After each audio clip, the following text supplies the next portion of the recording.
और हमारे राम जी कहाँ बैठे हैं? कहाँ है हमारे राम जी? पीछे बैठे, जिन्हें बचपन से हम देखते आए राम जी। ये हमारी खुशकिस्मती है कि राम जी सदन में बैठे हैं, लेकिन आप राम जी का अपमान कर रहे हैं। आपको उनको यहाँ नहीं बैठा सकते, आपको यहाँ बैठाना चाहिए नंबर 2 पर। अगर आप सच्चे मायने में सभापति महोदय वीपी राम जी, आप कृपया, देखिए वित्त मंत्री राम जी को ही नहीं जानती हैं। अखिलेश जी, हे भगवान, हम क्या करें अब? अखिलेश जी, आप कृपया बजट पे आ जाइए। आप कृपया बजट पे आ जाइए अखिलेश जी। सभापति महोदय, बजट पे आइए, बजट पे आइए। एक मिनट क्या बोले, फिर बोलना दोबारा। नहीं, आप बजट क्या बोलिए? नहीं, सभापति जी बोलिए। नहीं, सभापति महोदय, नहीं, जिन्होंने गोली चलाई वो आपका राम मंदिर बना रहे हैं। सभापति महोदय, जिन्होंने गोली चलवाई वो राम मंदिर बनवा रहे हैं। अगर कुछ पता ना हो तो जाकर के पूछ लेना, पता कर लेना। आधी अधूरी जानकारी के साथ मत आया करो यहाँ पर। अब आप बताइए सभापति महोदय, बीवी राम जी नाम बदल दिया आपने। श्री अखिलेश यादव जी,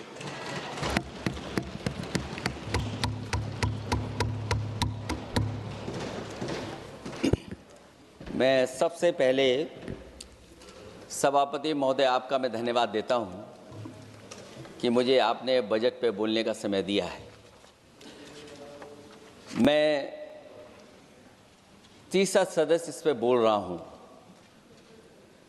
मैं अभी में से पूर्व कांग्रेस पार्टी के नेता माननीय शशि थरूर जी जो बात कह रहे थे, उन्होंने बहुत सारे आंकड़े दिए हैं। सभापति महोदय, वही मिलते जुलते आंकड़े हमारे पास भी हैं। जब कभी जवाब आए तो शायद उन आंकड़ों का जवाब भी आए। और जब वो अपनी बातों को ख़त्म कर रहे थे तो वो एक शेर पढ़ के गए हैं। मिर्ज़ा गालिब का एक शेर पढ़ के गए हैं सभापति महोदय। सभापति महोदय, यही शेर अगर बीजेपी को पढ़ना होता तो बीजेपी कैसे पढ़ती? अगर यही शेर बीजेपी को पढ़ना पड़ता तो वो पढ़ते कि हमको मालूम है स्वर्ग की सच्चाई, लेकिन दिल को बहलाने के का गालिब ये ख्याल की जगह सोच अच्छा है। तैयार करेंगे, एमएसपी लागू करेंगे। हमारे किसान जब काले कानून के खिलाफ लड़ रहे थे, बड़ी संख्या में जान चली गई। उसके बाद सरकार कहीं पीछे हटी और उन्होंने काले कानून वापस लिए। पहले गरीब सोचता था जब हम अपनी बेटी की विदा करेंगे तो कुछ सोने का एक सामान खरीद करके दे देंगे उसको। जैसे जैसे बीजेपी की सरकार चली और आगे बढ़ती गई, 12 साल ऐसे हैं आ गए कि अब तो चांदी तो दूर, अगर यही सरकार चलती रही तो लोहे पर पीतल चढ़ाकर भी गरीब अपनी बेटी की विदाई नहीं करा पाएगा। कैसे अपने भविष्य के लिए 2 पैसे जमा कर पाएगा? मतलब आज क्या खाएगा, कल के लिए क्या बचा पाएगा? ये किसानों के बड़े सवाल हैं। भाजपाई किसानों को लाभ नहीं पहुंचाना चाहते हैं, ये किसी और को लाभ पहुंचाना चाहते हैं। कुछ अदृश्य लोग हैं जिनको लाभ पहुंचाना चाहते हैं, क्योंकि इनका बजट, जो बजट बनाते हैं वो आम जनता का ना उसमें जिक्र है ना फिक्र रहती है। और अगर फिक्र होती उनको तो किसान की खाद समय पर मिल जाती, उनको बीज समय पर मिल जाता, सस्ती बिजली उपलब्ध हो जाती, सिंचाई या सिंचाई मुफ्त हो जाती थी। और मुझे याद है सभापति महोदय, समाजवादी सरकार में हम लोगों ने किसानों की सिंचाई मुफ्त करने के भी फैसले लिए। कीटनाशक दवाइयां कितनी महंगी हैं और सरकार ने किसानों को अपने हाल पे छोड़ दिया।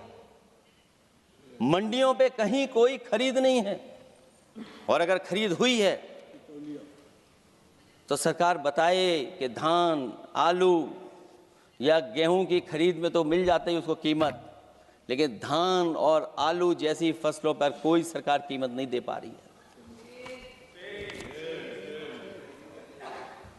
महंगाई बेतहाशा बढ़ने पर भी इस बजट में जनता को टैक्स में न छूट देना टैक्स शोषण है। अमीरों के काम कारोबार और घूमने फिरने पर 10 तरह की छूटें दी गई हैं, लेकिन बेकारी बेरोजगारी से जूझ रहे लोगों की उम्मीदों की थाली खाली है। मध्यम वर्ग अपने आप को ठगा महसूस कर रहा है। शोषित वंचित गरीब व्यक्ति जहां था वैसे भी नीचे जाता दिख रहा है। इस बजट ने उसके चादर में पैबंद लगाने की जगह उसे और चिथड़ा कर दिया है, क्योंकि सामाजिक सुरक्षा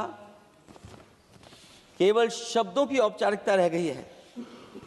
किसान, मजदूर, श्रमिक, कारोबारी, छोटा दुकानदार अपने लिए मिली राहत को दूरबीन से देखकर ढूंढ रहा है, और इसीलिए भाजपा का हर बजट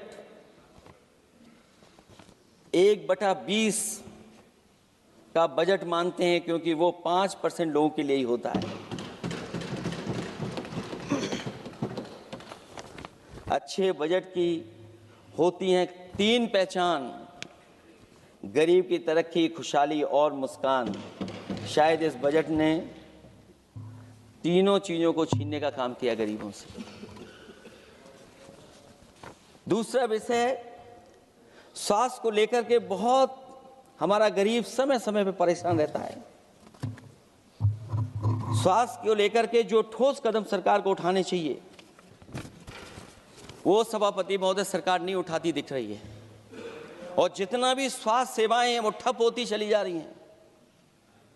मैं उत्तर प्रदेश की बता सकता हूं, मुझे याद है सभापति महोदय पहला जो भारत सरकार और प्रदेश सरकार को मिलकर के पहला हॉस्पिटल मेडिकल कॉलेज शाहजहांपुर का बना था, जिस समय भारतीय जनता पार्टी के उस समय के स्वास्थ्य मंत्री और मैंने मिलकर के उसका उद्घाटन किया था। उसके बाद जो प्रचार में तो ये बहुत आगे हैं, प्रचार में तो ये कहते हैं कि हर डिस्ट्रिक्ट में हर हॉस्पिटल, हर डिस्ट्रिक्ट में एक हॉस्पिटल या मेडिकल कॉलेज, लेकिन सच्चाई तो ये है कि इन हॉस्पिटलों में इलाज नहीं है, दवाई नहीं है, ऑपरेशन के लिए कहाँ जाना पड़ता है, भटकना पड़ता है। और जिस तरीके से अभी जिन लोगों ने इंश्योरेंस या LIC में किस्त दी होगी वो जानते होंगे कि महंगाई कम नहीं हुई है, महंगाई बढ़ी है, किस्तें बढ़ गई हैं। उदाहरण के लिए दिल्ली के एम्स के लिए 5,600 करोड़ रुपए और आयुष्मान भारत के लिए पूरे देश के लिए सरकार ने जो बजट रखा है वो 4,700 करोड़ रुपए है।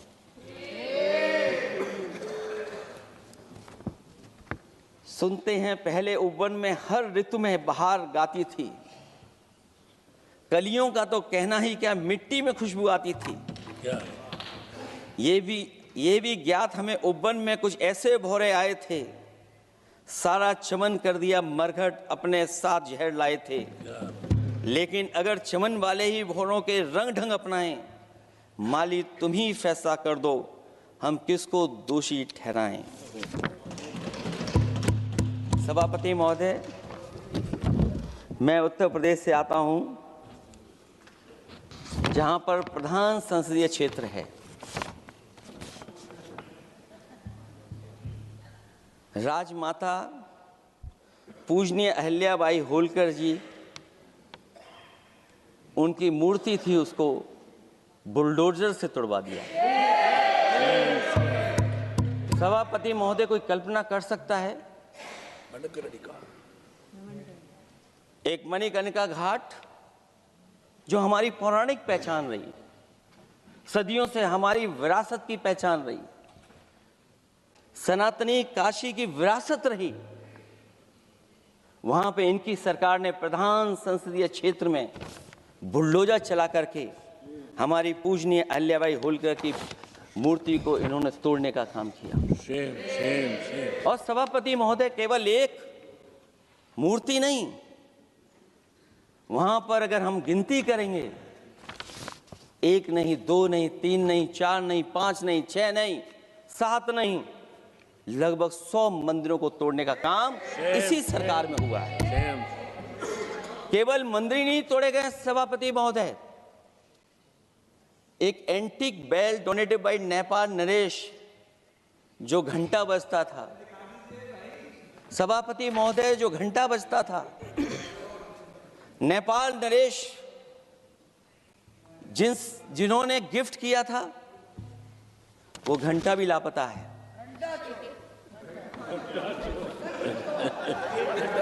केवल घंटा ही लापता नहीं है,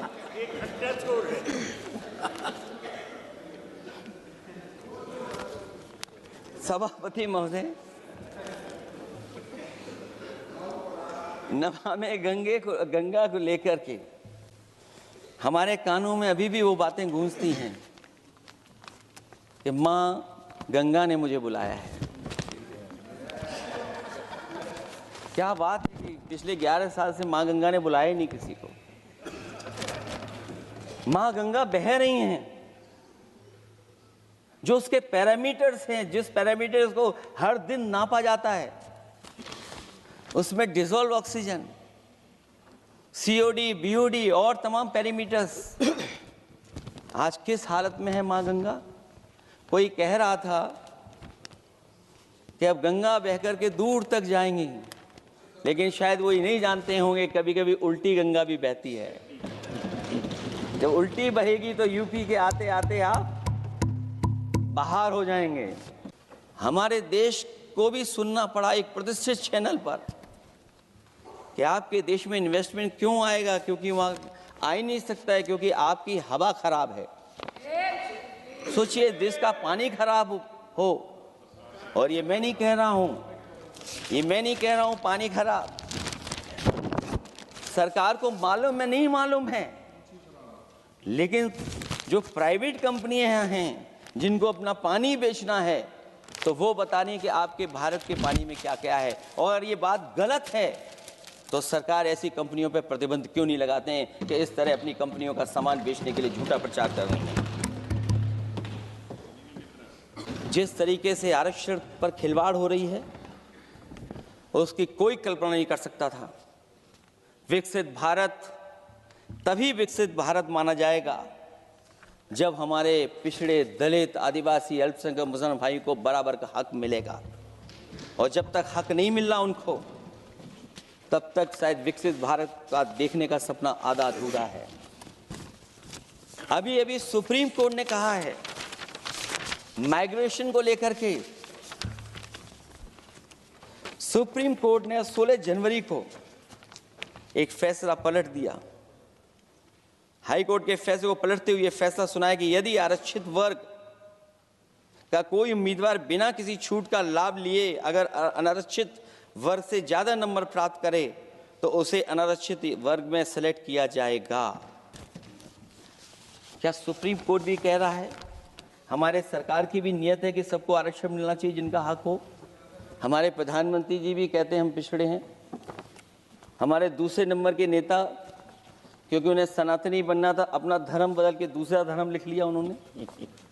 तो कम से कम पिछड़ों का तो ख्याल करिए आप।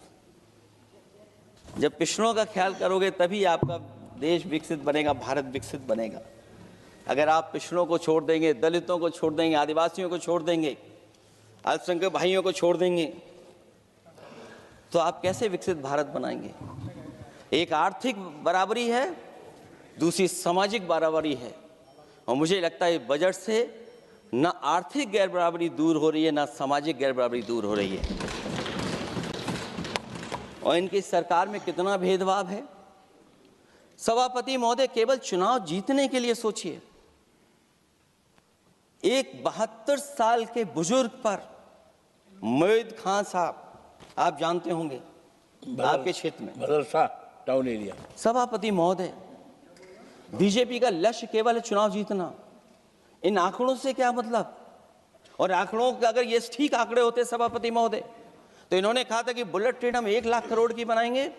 आज बुलेट ट्रेन 2 लाख करोड़ की कैसे हो गई? सभापति महोदय कहा कि हम 1 लाख करोड़ में बनाएंगे बुलेट ट्रेन।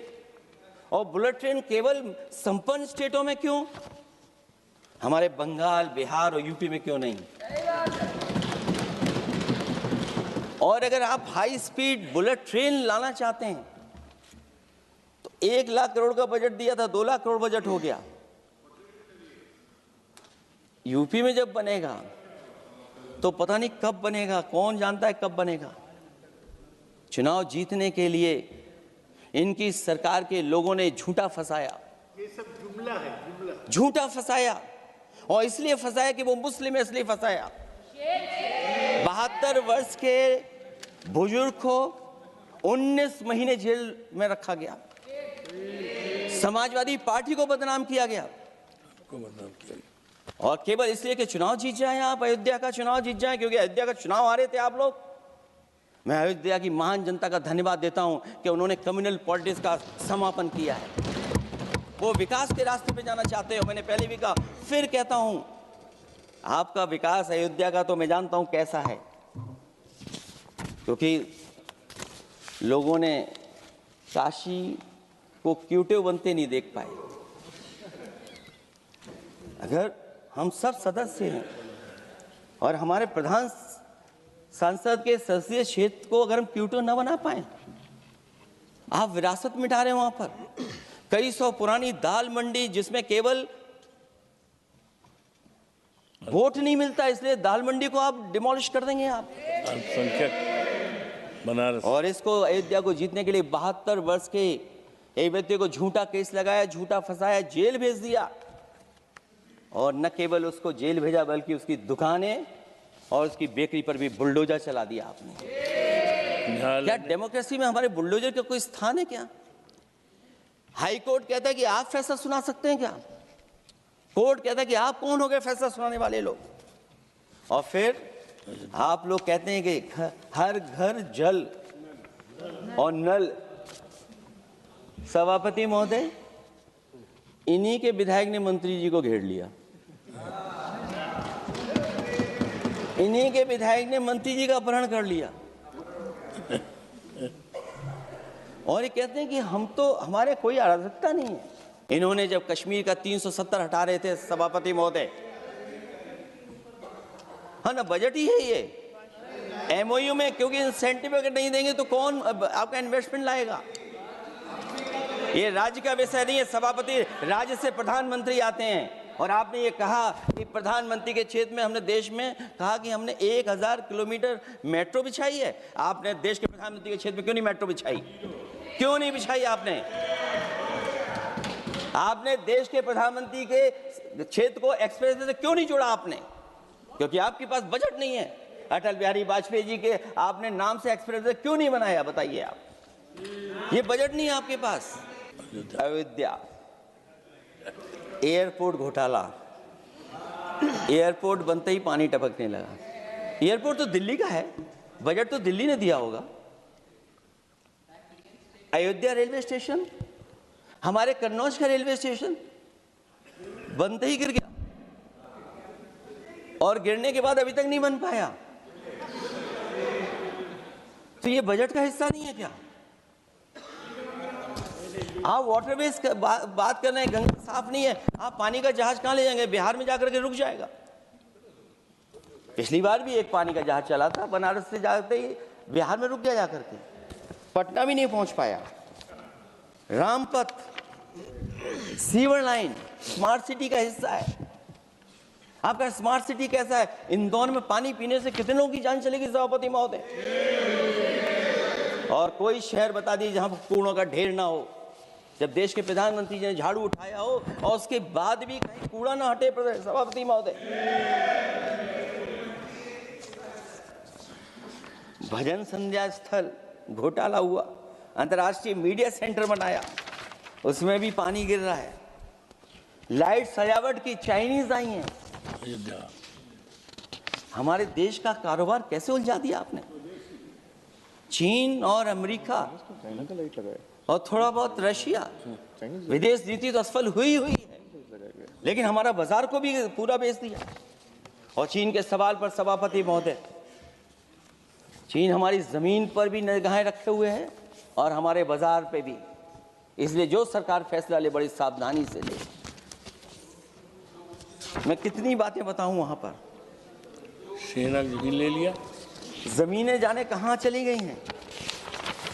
इसलिए सभापति महोदय, ये बजट दिशाहीन है। ये 2047 में हमारा विकसित भारत तो नहीं बनेगा। और जिस तरीके से बेरोजगारी बढ़ी है, बेरोजगारी को लेकर के जो चिंता रही, हमेशा रहती थी, और जो सरकार ने बड़े बड़े फैसले भी लिए थे, जानकारी दी थी कि हम बेरोजगारी ऐसे दूर कर लेंगे। मेक इन इंडिया का जो सपना दिखाया था, आखिरकार मेक इन इंडिया का सपना कहाँ पूरा हो पा रहा है? मेक इन इंडिया का जो शेर था वो जंग खा रहा है सभापति महोदय।